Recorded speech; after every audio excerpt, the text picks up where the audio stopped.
Good evening, and welcome to Mike Jesus Langer Presents. Tonight, a saga of monsters in closets and the horror of the incomprehensible. Daddy is Braver was originally released in weekly installments March of 2021 and is now back as one long terrible tale. If you want to help this video catch the attention of the ogre father that rules over our digital hellscape, please scream Daddy in the comment section below and like the video. There's a solid 70 hours of entertainment available on the channel already, but if you want to stay up to date, make sure to subscribe and ring that bell icon. New stories come out every Friday, and compilations of old series drop every Tuesday. May all your closet doors remain closed, and may your eyes avert themselves from that which seems inhuman. Have a spooky night.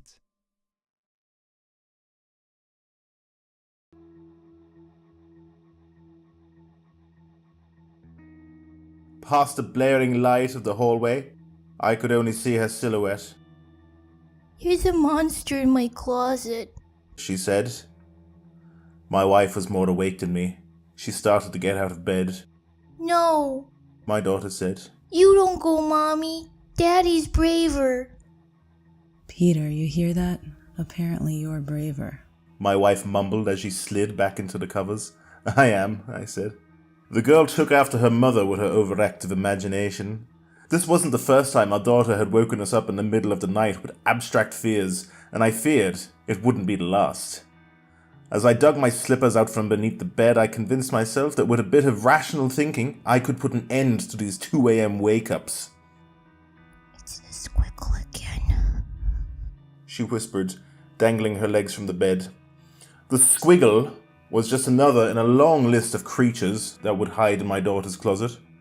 There were goblins, there were bears, and, after a fumbled explanation of world politics, Osama bin Laden shared the closet space for about a month. That night, it was the squiggle. She kept on looking at the closet door, expecting me to open it like I always did.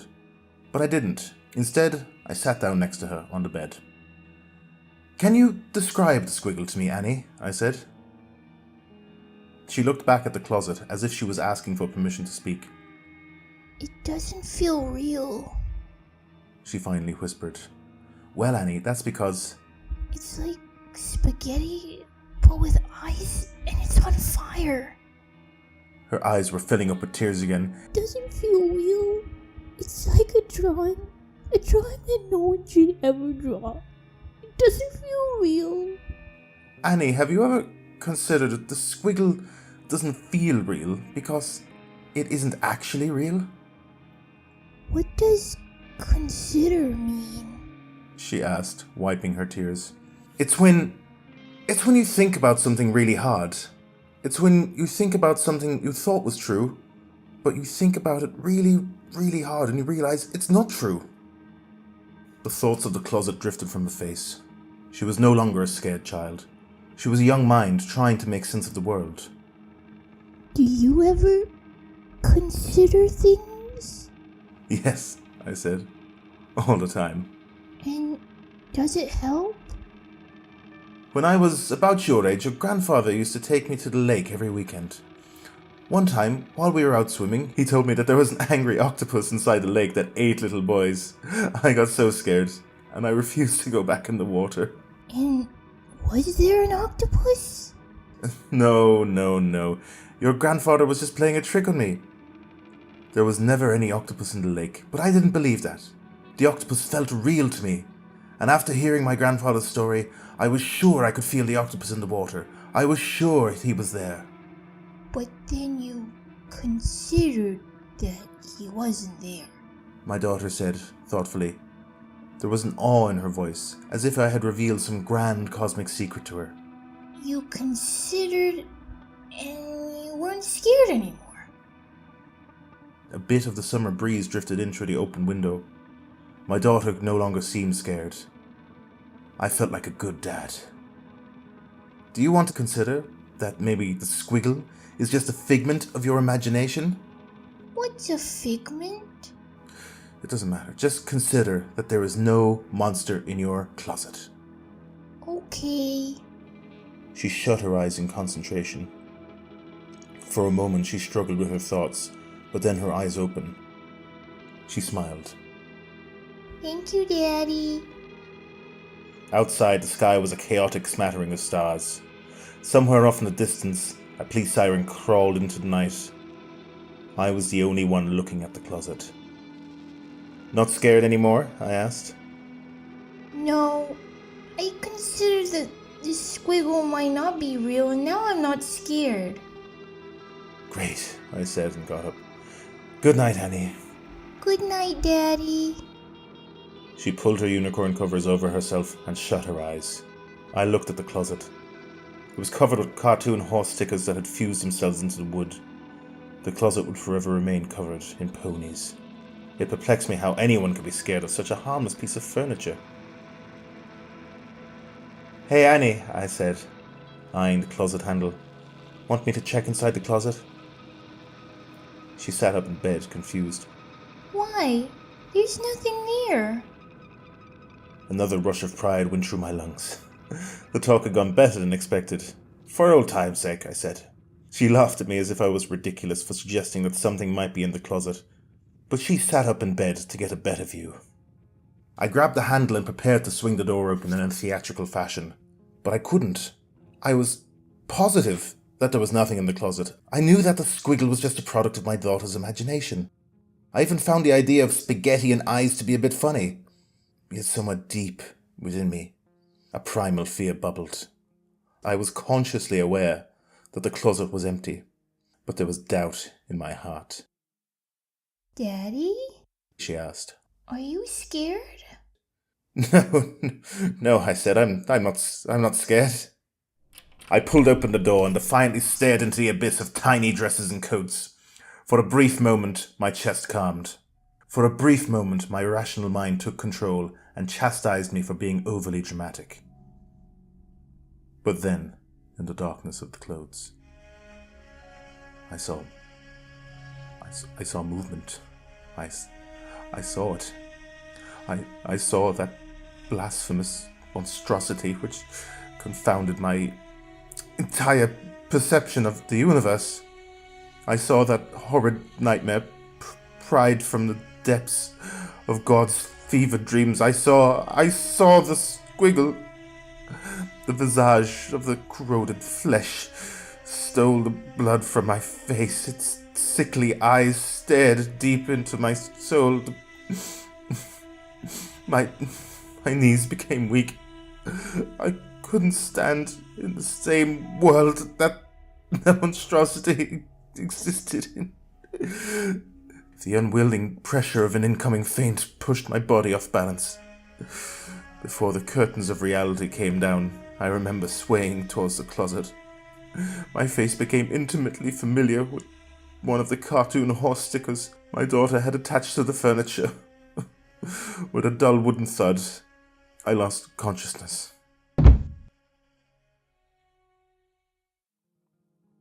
I awoke to the sensation of frozen peas pressed against my forehead. The lights were on. I was on the couch in the living room. Next to me sat my wife, one hand on the makeshift ice pack, and the other gripped around her phone. Should I call an ambulance? No, I said, I'm fine. You're shaking. I was. The after image of the horror was still bouncing around my skull. The unexplainable madness that I had witnessed was still sending twitches through my shivering muscles. I'm fine, I repeated. What happened? My mouth felt like it was full of battery acid. There were no words to explain the ghastly fiend that I had seen hiding in my daughter's closet. I wanted to scream. I wanted to pray. I wanted to beg the heavens for some sort of an explanation to the cruel images that were seared into my mind. I fell. I finally said, I'm fine. I'm fine. Are you sure? Yes!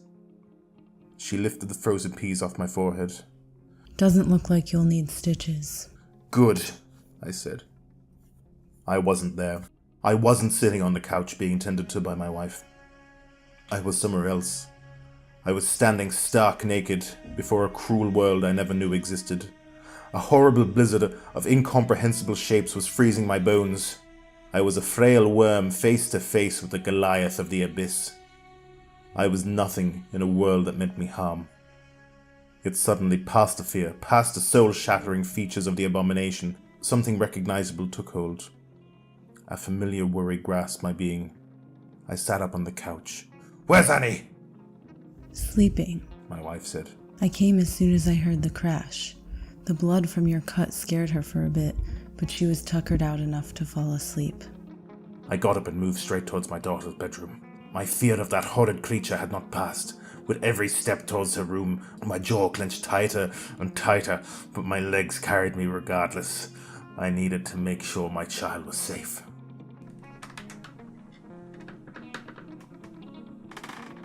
She was lying in bed, deep in her dreams.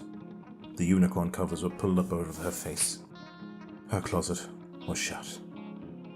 Are you coming back to bed? My wife's touch made me flinch. I couldn't keep my eyes off the closet. There was a dark spot where my forehead met the furniture. "I'm going to clean up the blood," I said. "Don't wait up." Are you sure you're fine? "Yes," I lied.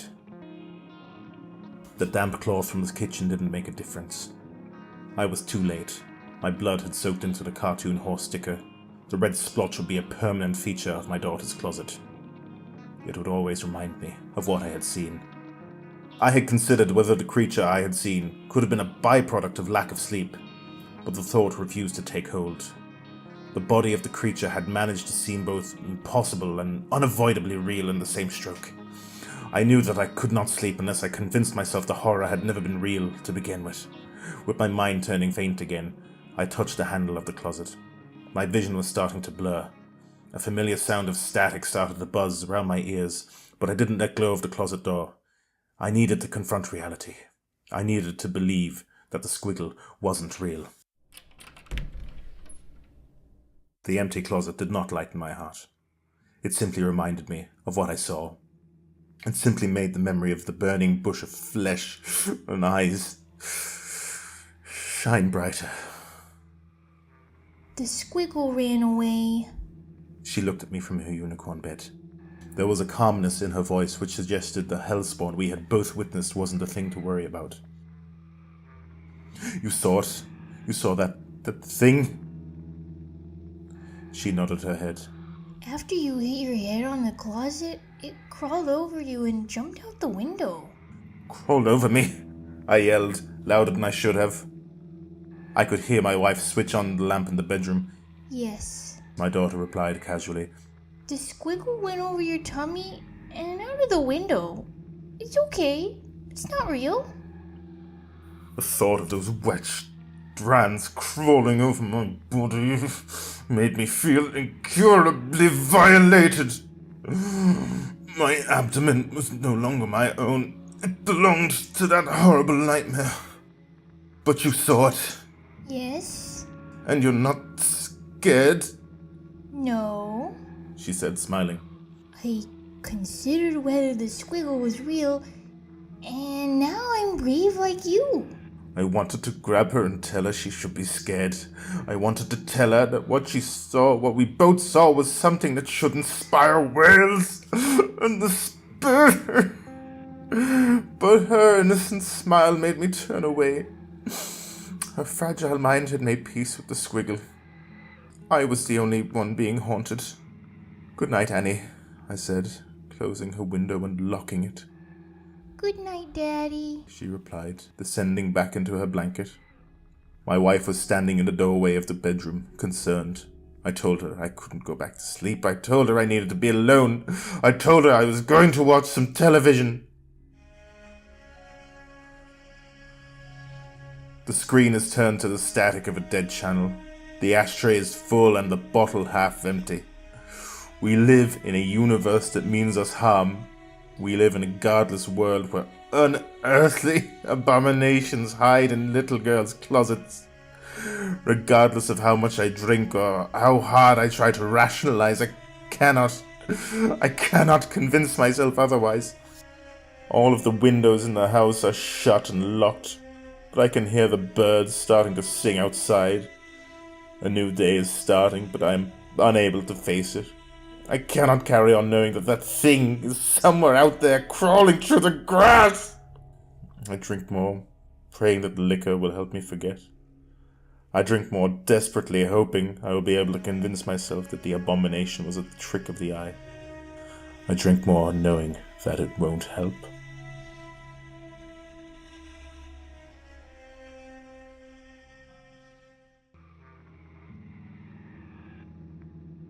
Last week I came to this dreaded corner of the internet seeking help.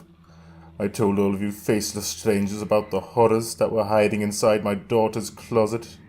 I shared the story of the tangle-limbed abomination I had witnessed with you in hopes of finding an explanation for my suffering. I wish I hadn't. The comments that you have left below my plea for help made me sick to my stomach. You called the creature friendly. You said I was lucky to have witnessed a spaghetti monster. You claimed I was blessed. I do not know from which demented corner of the globe you hail from, but you are all gravely mistaken. If you had seen what I seen, if your eyes would have gazed upon the blood boiling beneath those tentacles of flesh, if you would have looked into that orchestra of lifeless eyeballs that stared at me in that night, you would have not called that beast friendly. You would have not called it anything at all. You would have been rendered wordless in terror. I am not a blessed man. I am cursed. I am cursed with the knowledge of that blasphemous being made of fire and flesh. My daughter calls it the squiggle.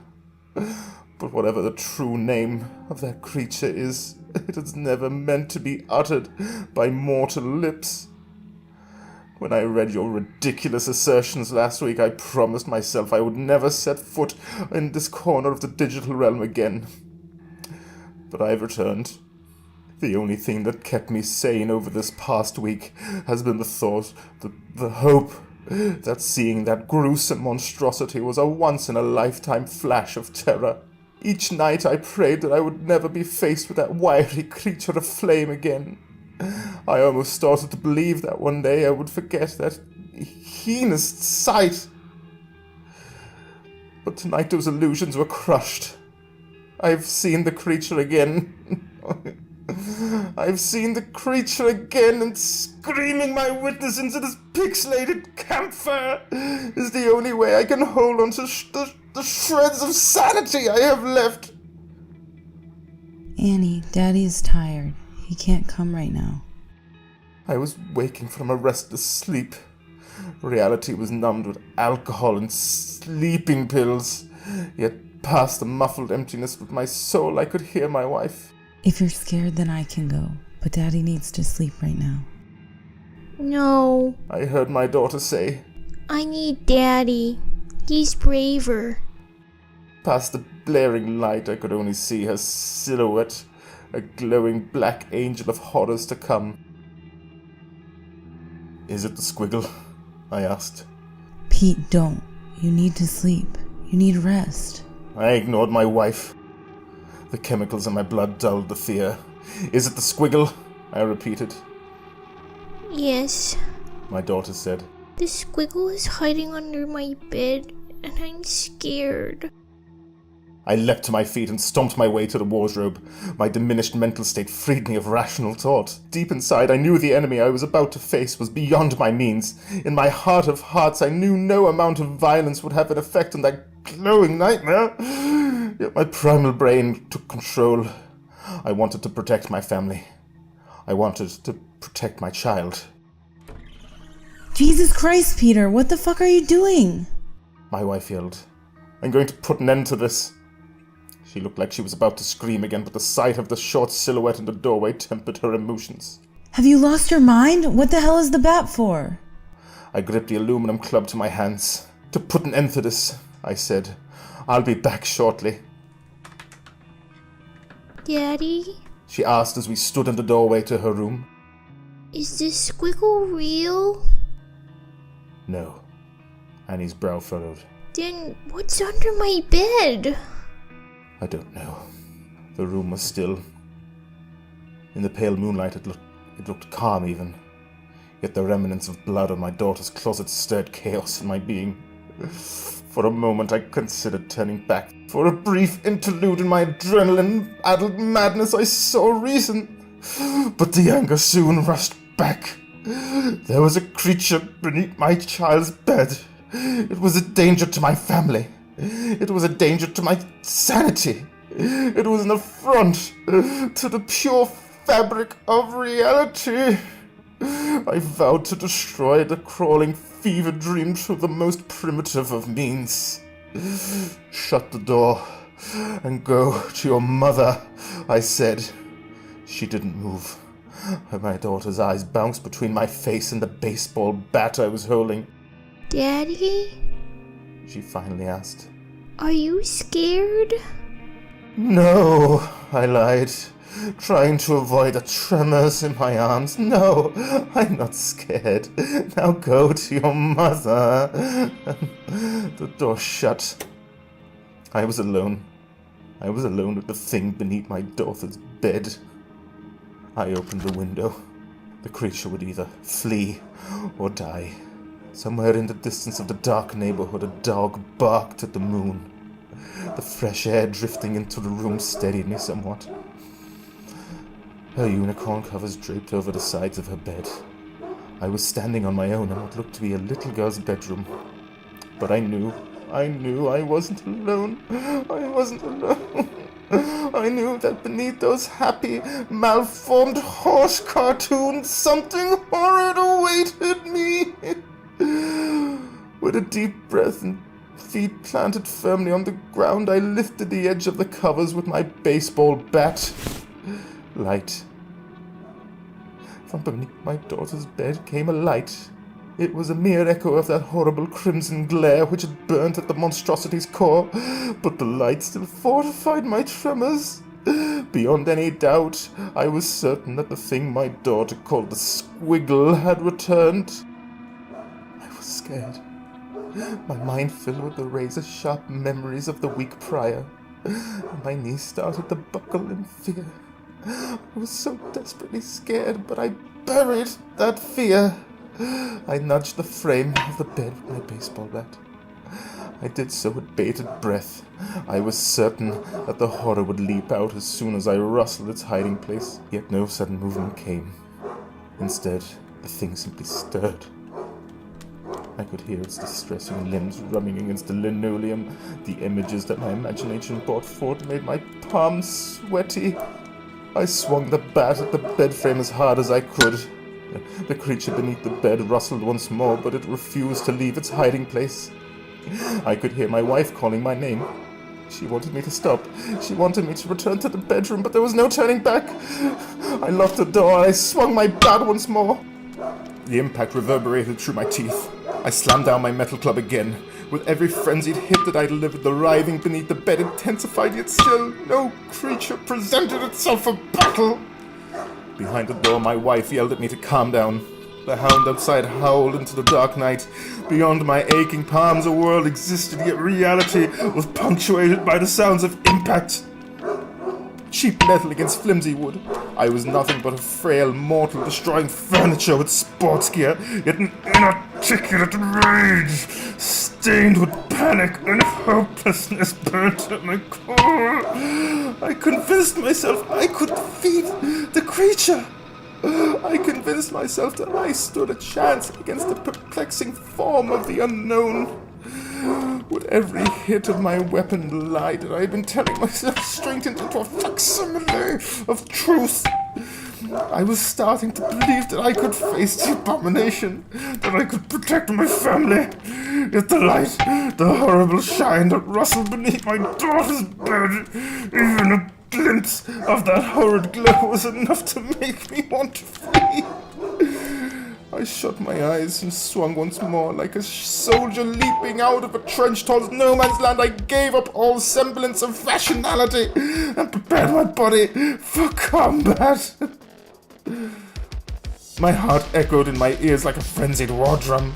The screams of my wife, the howls of the foreign dog, the crackling of falling wood, the soundscape of the universe hushed down into one big calm before the storm. I was a warrior. I was a man with a club ready to protect my blood and home in any way necessary. Through sheer terror in my soul, I found bravery. The bed collapsed beneath my final strike, but my eyes refused to open. I could hear the thing move. I could hear the staccato of its sickening limbs moving, slithering on my daughter's floor, but my eyes refused to open. Pete, I heard my wife from behind the door. what happened? Pete, are you okay? I opened my eyes. It sat there on the windowsill, looking at me. I wanted to put an end to it once and for all, with every shred of control I had left in my body. I ordered my hands to grip the clip tighter. I ordered my body to fight, but it refused. Daddy? My daughter asked from behind the door. Daddy, what's happening? The baseball bat slid out of my sweaty palms and clattered to the floor.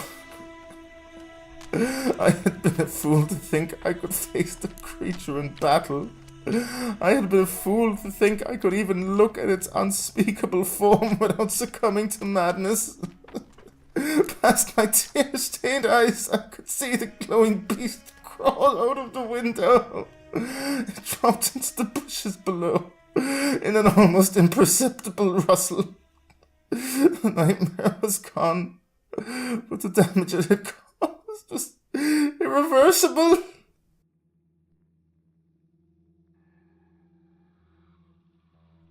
My daughter was sleeping right now. She was confused about what happened in her room, and she was displaced with the new state of her collapsed bed frame, but when I told her not to ask questions, she obeyed. Her window is locked shut, and she is safe from the horrible knowledge of what I had seen. My daughter was sleeping in covers of unicorns on a mattress on the floor. My wife, however, is awake. I am standing in my bathroom, dazed by the sight of what I had witnessed. My blood is still filthy with the chemical traces of my sleeping aids. My hands still ache from my impotent attempt at battle. My mind is still convulsing under the sheer weight of the horror that lurks in the night. I am a shell of a man, exposed for far too long to the nature of reality, and my wife is awake, demanding an explanation. Whenever I try to speak of the thing, my throat is seized with unspeakable discomfort. I cannot describe it. To even think of it makes my eyes flood once more. I cannot explain it. Each attempt at rationalizing the night's events sends a flurry of pain through my skull. I cannot speak of it, for I fear my mind cannot handle revisiting that soul-crushing horror. My wife is sitting vigil by our bedside lamplight, waiting for her husband to explain himself. But I don't know what to tell her. I don't know how to describe the storm that had been raging in my mind. I don't know how to explain my violent behavior. I don't know how to tell her. I am scared.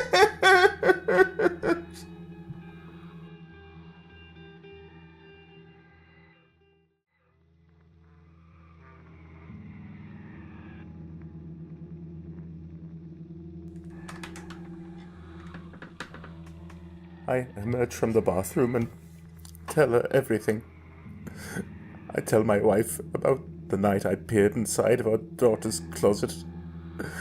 I tried to describe to her what I saw hiding in the abyss of children's clothing and little shoes, but my words do little justice to the horror I had witnessed. My explanations come strained through spittle and tears. The words tumble out of my mouth like a terrified, drunken fever dream. But I persevere. I tell my wife about my latest confrontation with the incomprehensible being. I tell her about how I tried to defeat the beast with pure force, and how I thought I could face the monstrosity in primal combat, and how I was rendered useless by the mere sight of the abomination. I tell her that I'm terrified of the monster that hides inside our daughter's bedroom. Peter, She says, doing nothing to hide her doubt of my sanity. have you considered that this thing, this squiggle, have you considered it might not be real? Yes, I say, trying to ignore the pain her doubt stirs in my heart. I've spent countless nights trying to convince myself that everything I had seen was a mere byproduct of my imagination. But I'm certain, Paula, I'm certain what I saw was real. Please, I know it sounds horribly insane, but I need you to believe me. She doesn't answer. Instead, she just hugs me. I hold on to her like I am an astronaut clutching onto the last length of cord that stops me from floating off into the abyss. She simply places her palms on my back. We should go to sleep, Peter. She says after she gently pushes me away. It's been a long day. We should get some rest. Wordlessly, the lamplight is turned off and the room descends back into darkness. We lie next to each other on the bed, but we are worlds apart. Do you believe me? I ask. I get no answer. The room's airless. Beads of sweat start to travel down my back. Outside there is a calm summer breeze, but opening the window is out of the question. I know the thing is out there. I know the thing is crawling through the grass. It's hundreds of eyes searching for a way back into my home. Do you believe me? I ask again. I know that the woman next to me is awake. I know that she can hear me, yet she doesn't respond. Each breath I take is drenched in the stifling heat of the room. Each syllable of my plea drains at the little strength that I have left. Do you believe me?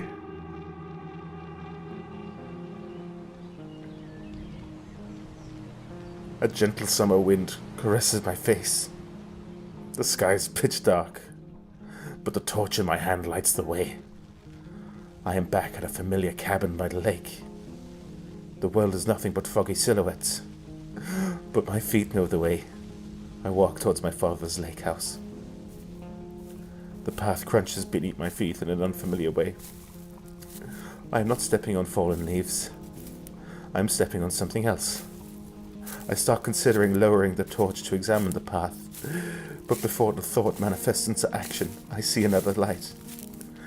By the pier, an old oil lamp flickers. In its dim glow, a man stands in front of a blank canvas. Welcome back. The unshaven drunk says as he mixes the paints in his palette. Brave of you to return. You know that little boys don't belong near the lake. I want to reply, but my voice is a choked whisper.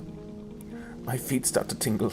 Something inside me wants to turn back and run into the darkness of the forest. Or perhaps you have forgotten. The painter says, laying his brush onto the canvas. You forget a lot of things, don't you, Peter? You forget to clean your room. You forget to say please and thank you. You forget you shouldn't disturb your father when he is working. Maybe the warnings about the lake are just another thing you conveniently forgot. His brush slides across the blank canvas. No! I yell. Within a single stroke, I know what the cruel man is about to paint. Please, no one should ever draw that. He laughs. His brush does not stop tracing the horrid shape.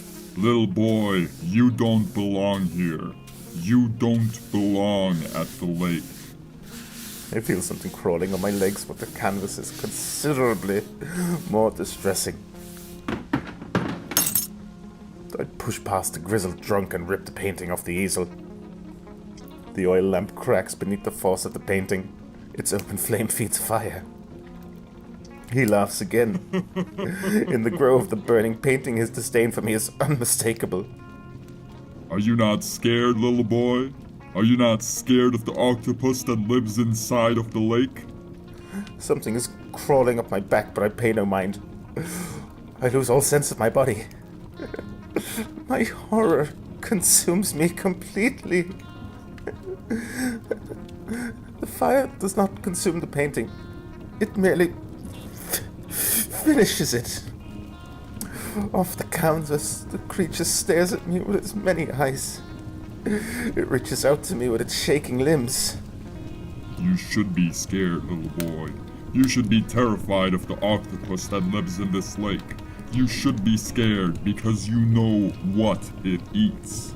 The sight of that horrible being is so distressing. My body acts without input. I kick the painting into the water.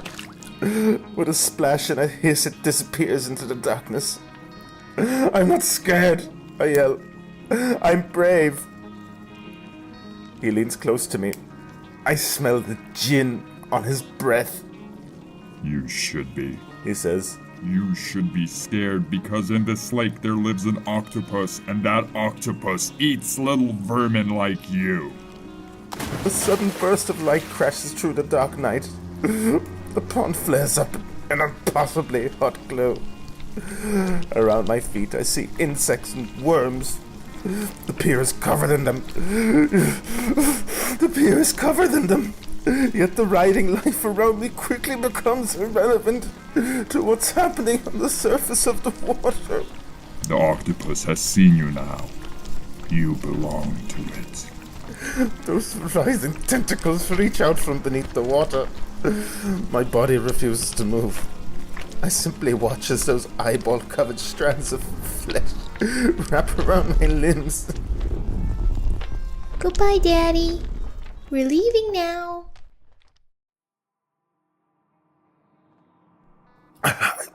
I wake up with my face covered in sweat and tears. My daughter stands at the foot of the bed, holding a plastic unicorn. The sight of her sweet face coated in the morning sunshine soothes my soul for a split second. But then her words catch up with me. What? I ask. Mommy's taking me to Annie Claire's. She said we're gonna have a sleepover, and Annie Claire has real horses. She says, running with the plastic horse over my leg. Mommy said I should let you rest, and that we should go, but I tricked her. I told her I needed to pee, but I came to say goodbye to you instead. Don't lie to your mother, I say out of instinct. Where is she? In the car? I sit up in bed. My pajamas are stuck to my back. A cough rattles through my chest. I feel worse than I ever have in my life. Are you okay, Daddy? She says, reaching out for my forehead. You have a fever! Her palm feels cool against my skin.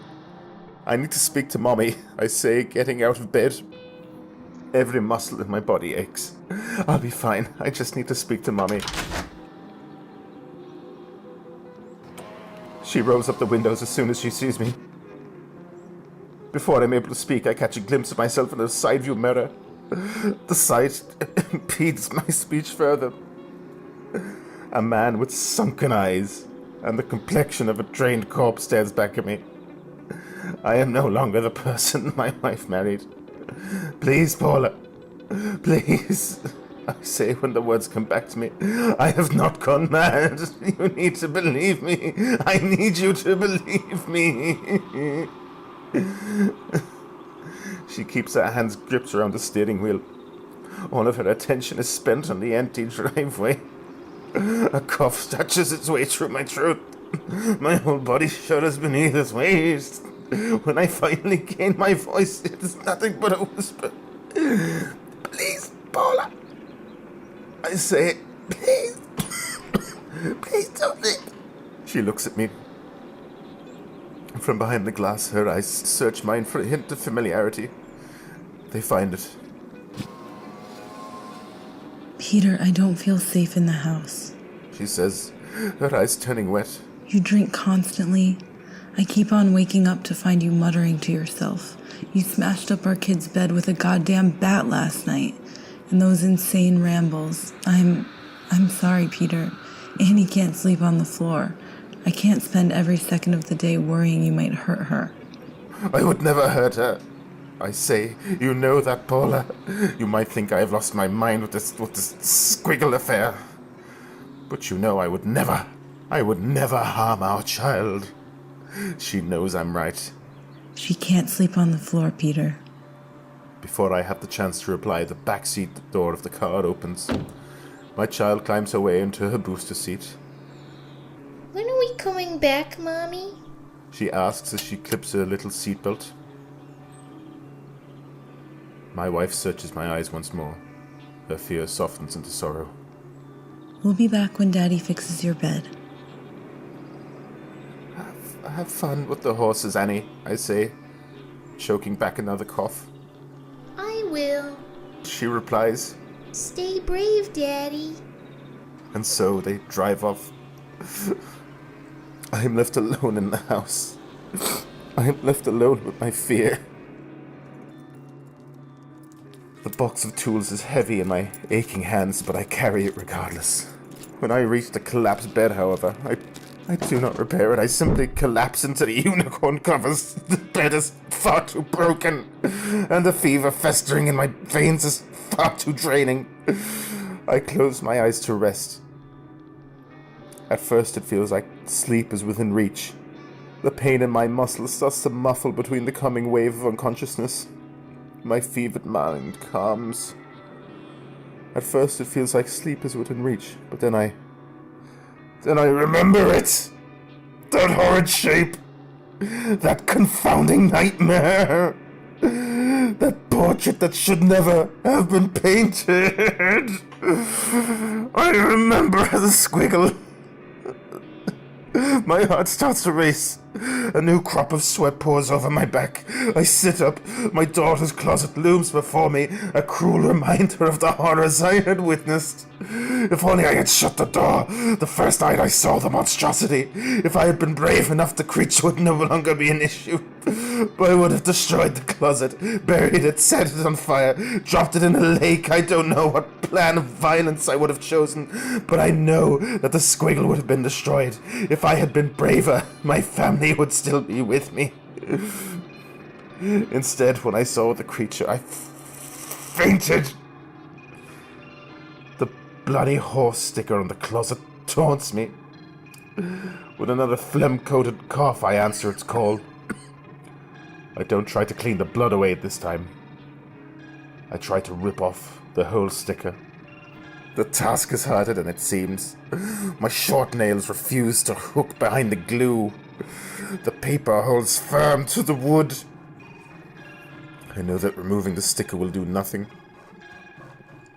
I know that it will be the most impotent of symbolic victories. But I do not give up. My sickly, haunted mind is in dire need of even the smallest of symbolic victories. I tear at the wood, trying to get a grip on the horse's head, but all I manage is to remove a small chunk of its crimson mane. I know that the bed behind me needs to be fixed. I know that I need psychiatric help, yet I also know that none of that can happen while the bloodied horse sticker still exists. I scratch and I scratch, slowly excavating the edges of the sticker, but then, just as I start to celebrate progress, my work is answered. From inside the closet, something scratches back. I claw at the sticker harder, trying to convince myself that I didn't hear anything.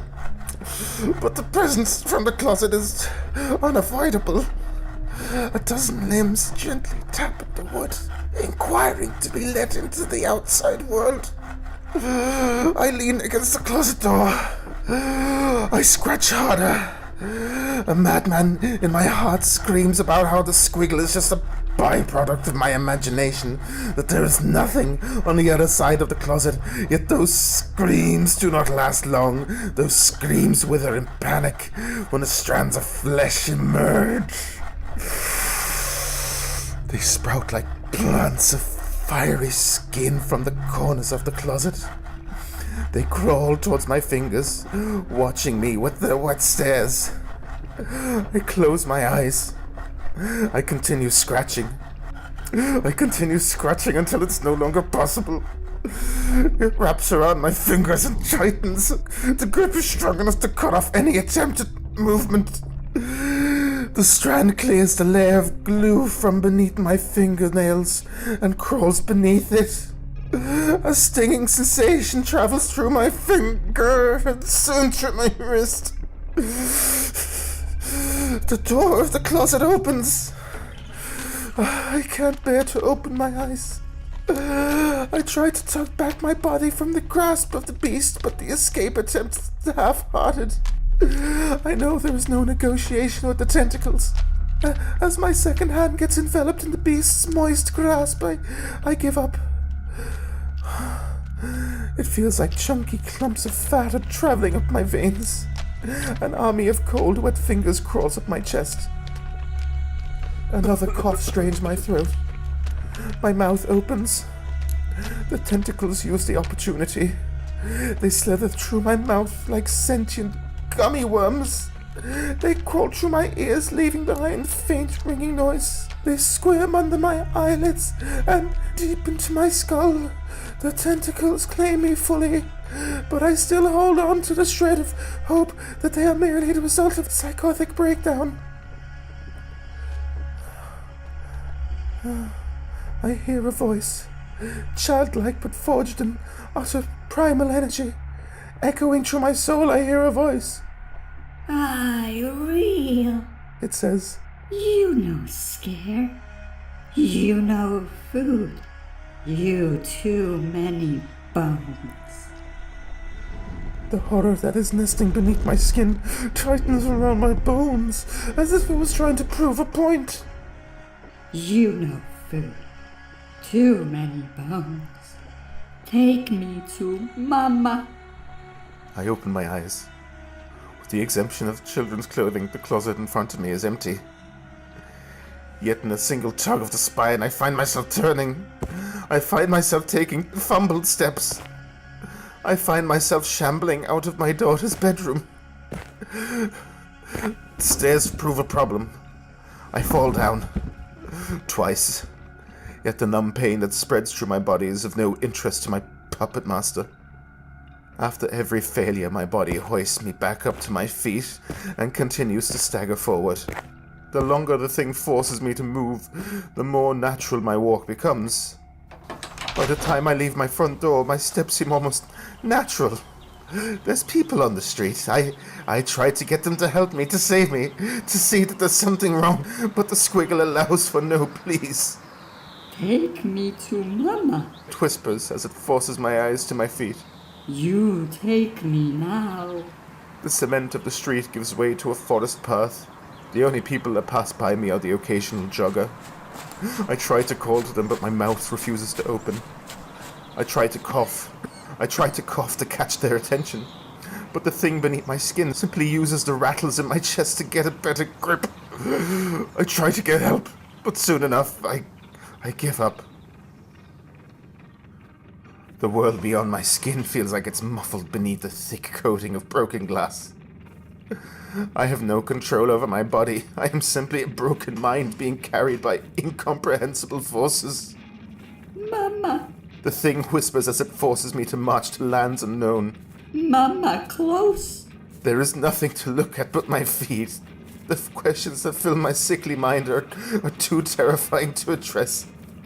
My soul wrestles reality with no victory in sight. Each step becomes indistinguishable from the last. We walk for an eternity.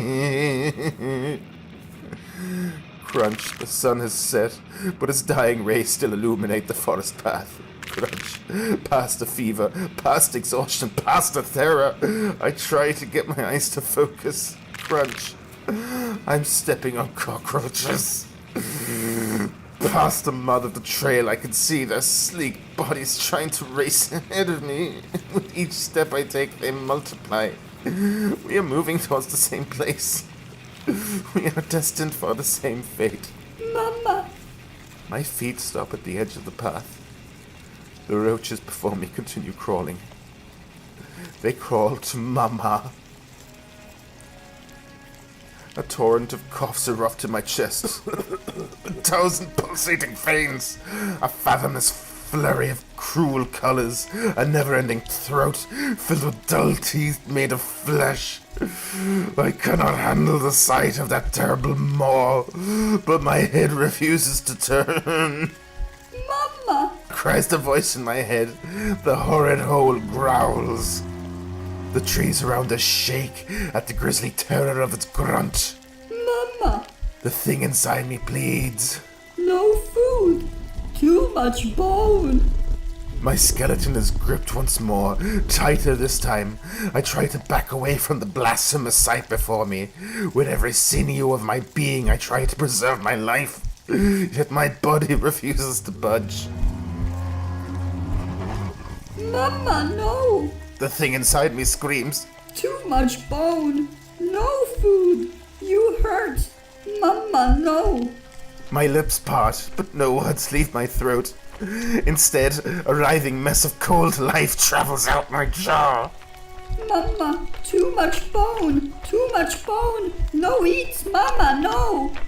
The mass of flesh stemming from the ground doesn't heed the warnings. It slithers towards me, its eyes watching me in starved anticipation, with my limbs frozen in a foreign grasp of a malicious slab of growing hungry flesh extending towards me as I almost make peace with my fate. Almost.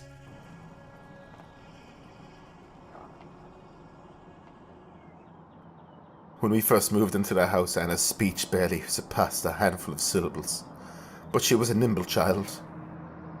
As soon as all the furniture was taken out of the boxes, my daughter made use of the containers for her make-believe games. To her, the cardboard wasn't the discarded byproduct of a journey across the country. To her, the cardboard boxes were stables and houses and castles. She had taken to jumping from one box to another when I took my eyes off her. I simply left the living room to go change a light bulb. There was a single moment of unsupervised play, but it made all the difference. Dada! She said, standing bloodied in the doorway of the bathroom. Dada! Help! The radiator had split her forehead open. Her baby blue horse shirt was reddened by the steady stream of blood. She was in shock. She needed help. The whole affair was ended by a handful of stitches at the doctor's office, but the image, the moment of discovery, watching the blood slide past her scared eyes, that image was seared deep into my mind. I imagine what would have happened to Annie if I was not there to take care of her. I imagine what her life would be like once the inconceivable flesh monster in the wood consumes me. I imagine my daughter alone and helpless. The thought is more repulsive than the 1,000-eyed flesh before me. A surge of rage consumes my muscles. Ownership of my body is pried back into my own hands. I find my fist gripped around the monstrosity peeking out of my throat. Mama, it screeches as I rip it out. Mama, help! My innards burn with agony as the creature's limbs desperately latch onto me, but the pain is imperceptible past my will to live. The mass of flesh before me roars in fury, but its eyes shift away from me. It watches its young. Even though the eyes are countless, and its glowing flesh is foreign beyond words, I recognize a familiar look. I recognize a familiar look in the mess of eyeballs. It is scared. The eldritch abomination is scared for its young. The mass of flesh in my hands is far too tangled for a solid grasp, but I still manage to throw it at its maker. Once the squiggle leaves my palms, I turn and run. I do not know where I am. I do not know where I'm going. My whole body feels like it's been irreversibly intruded upon, yet my feet carry me regardless. Like a wild animal leaving the scene of a car collision, I run as far and as fast as my injured legs will take me.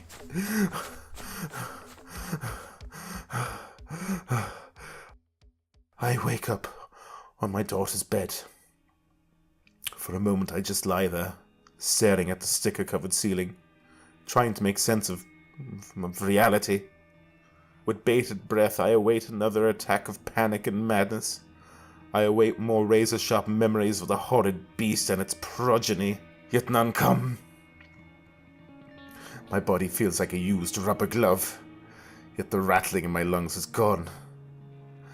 The events of the night prior are still in my mind, but the images of the horrid creature do not cut with the same sharpness as they once did. The fever is gone. The fear is gone. I consider whether the squiggle was ever real to begin with. The bed is still broken, my family is still gone, the bloodied sticker still looms above my daughter's closet, yet my mind relents. I consider whether the squiggle might have been a byproduct of my imagination, and I convince myself it was. It was. Deep inside I know that is a lie. At the core of my being, I know that those bright, gazing limbs are something that exists within our realm. Yet I do not allow myself to ponder the squiggle. There are more important things at hand. The bed has to be repaired. My marriage has to be fixed. The bloodied horse sticker has to be removed. With a promise to never think of the squiggle again, I get off my daughter's bed and boot up my computer. I search online for advice on removing stickers from wood. The faceless masters of the internet recommend a piece of cloth soaked in white vinegar. It works like a charm. I open the window to air out the faint smell of a nosebleed. With the sticker removed, I can move on to the next task. The damage to the bed frame is bad, but not impossible to repair.